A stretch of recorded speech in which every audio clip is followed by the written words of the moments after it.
Sun TV, கலைஞர் TV, சில சினிமாக்காரங்க, சில அரசியல்வாதிகளெல்லாம் கூலிக்கு வச்சுக்கிட்டு திமுக பண்ணுறது அவதூறு தான். காமராஜர் மேலேயே அவதூறு பரப்புனவங்க அவங்க.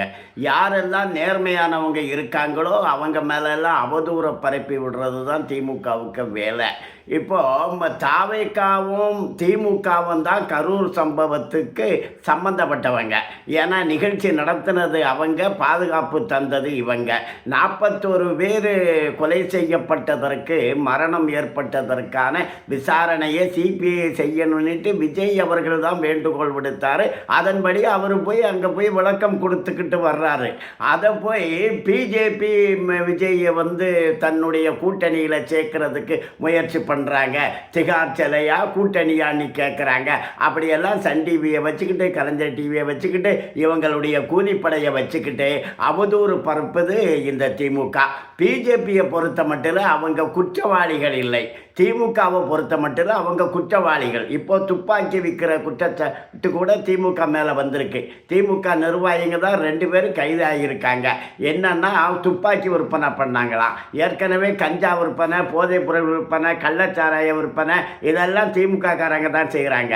யாரெல்லாம் இப்படி குற்ற செயல்களை செய்கிறார்களோ அவங்க தான் போலீஸ்காரங்களுடைய சப்போர்ட் இருந்தால் நல்லது, சிபிஐயினுடைய சப்போர்ட் இருந்தால் நல்லது, புலனாய்வு அமைப்புகளுடைய உதவி நமக்கு இருந்தால் நல்லது அப்படின்னு குற்றவாளி தான் நினைப்பான். ஆனால் பிஜேபி அப்படி இல்லை. ஆனால் மனித மனம் சாதாரணமாக என்ன நினைக்கிறாங்கன்னா, திமுகவும் ஒரு கட்சி தானே, பிஜேபியும் ஒரு கட்சி தானே, திமுக மாதிரி தானே பிஜேபியும் இருக்கும் அப்படின்னு நினைக்கிறாங்க. அது உண்மை கிடையாது. திமுகங்கிறது வேற, பிஜேபிங்கிறது வேற. இது வட துருவம்னா அது தென் துருவம். பிஜேபி நேர்மையானவங்க, காமராஜரை போல. அவங்க இந்த மாதிரி புலனாய்வு அமைப்புகள் எல்லாம் பிஜேபி தலையிடுறது கிடையாது. பாரதிய ஜனதா கட்சியினுடைய தலையீடு ஜனநாயகன் படத்திலையும் இல்லை, இந்த சிபிஐ விசாரணையிலும் இல்லை.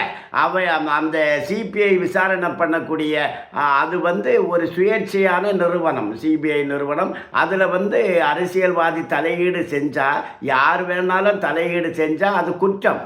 அந்த குற்றத்தை திமுக செய்யும். ஏன்னா திமுகவினுடைய பின்னணியே குற்றம்தான். ஆனால் பாஜக அதை செய்யாது. திமுக எங்களை மாதிரி தான் அவங்களும். பொதுவாக ஒரு அயோக்கியம் என்ன சொல்லுவாங்கன்னா, எல்லாரும் அயோக்கியம்தான், அப்படி தான் அயோக்கியம் சொல்லுவான். அதே பாணியில் திமுக சொல்லிகிட்டு இருக்கு. அதில் உண்மை இல்லை. வணக்கம்.